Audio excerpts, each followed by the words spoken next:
Hello my friends, welcome to our channel. இன்னைக்கு காலையில் எந்திரிக்கும் போதே என் பொண்ணு, அம்மா எனக்கு இன்னைக்கு ஸ்கூலுக்கு லஞ்ச் வேண்டாம்மா, நான் ஸ்கூல்லேயே சாப்பிட்டுக்கிறேம்மா அப்படின்ட்டா. சரி ஓகேம்மா ஸ்கூல்லேயே சாப்பிட்டுக்கோ அப்படின்னு சொல்லிட்டு, அப்புறம் பிரேக்ஃபாஸ்ட் மட்டும் தான் செய்யணும்.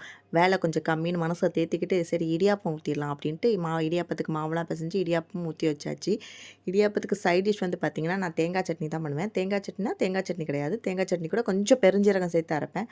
அது வந்து கொஞ்சம் குருமா டேஸ்ட்டில் இடியாப்பத்துக்கு ரொம்ப நல்லாயிருக்கும். நீங்கள் இடியாப்பத்துக்கு என்ன பண்ணுவீங்கன்னு மறக்காமல் கமெண்ட் பண்ணுங்கள். நம்ம வேற ஒரு கண்ட்ரியில வந்து இருக்கும்போது தனியா இருக்கிற மாதிரியே ஃபீல் இருக்கும். ஆனா, இங்க வந்த புதுசுல வந்து இங்க ஒரு ஃபேமிலி ஃப்ரெண்ட் ஒருத்தங்க இருக்காங்க. அவங்க கூட தான் நான் ரொம்ப டைம் ஸ்பெண்ட் பண்ணிட்டு இருந்தேன். அதுவும் இல்லாம தனியா இருக்கமா, இங்க வந்து இரு அப்படின்னு ஃபர்ஸ்ட் 1 வீக்லாம் அவங்க வீட்ல தான் போயிருந்தேன். ரொம்ப ஹெல்ப் பண்ணாங்க. ரொம்ப சப்போர்ட்டிவா இருந்தாங்க. அது மட்டும் இல்ல, இங்க நம்ம பழகுற எல்லாருமே நம்ம தமிழ் ஃபேமிலி எல்லாருமே ரொம்ப சப்போர்ட்டிவா இருப்பாங்க. அதுக்கப்புறம் எங்களுக்கு வீடு கிடைச்சதுக்கப்புறம் அவங்க வீடும் எங்க வீடும் கொஞ்சம் தூரமாயிட்டு ஒரு 2 ஸ்டேஷன் தள்ளி தான் இருந்தாங்க. அப்புறம் நாங்க இருக்கிற ஏரியாலயே இன்னொரு தமிழ் ஃபேமிலி ஒருத்தங்க இருக்காங்க. அவங்க வந்து எங்களுக்கு ஒரு நல்ல வெல் விஷர். எல்லா விதத்துலயுமே எங்களுக்கு ரொம்ப சப்போர்ட்டிவா இருந்தாங்க. உங்களுக்கு ஒர்க் போகாத நேரத்தில் கூட ரெஸ்ட் எடுக்காமல் நான் போய் பாப்பா விட்றேம்மா அப்படின்னு சொல்லிட்டு குழந்தைய வச்சுருக்கேன் அப்படின்னு நல்லா ஹெல்ப் பண்ணுவாங்க.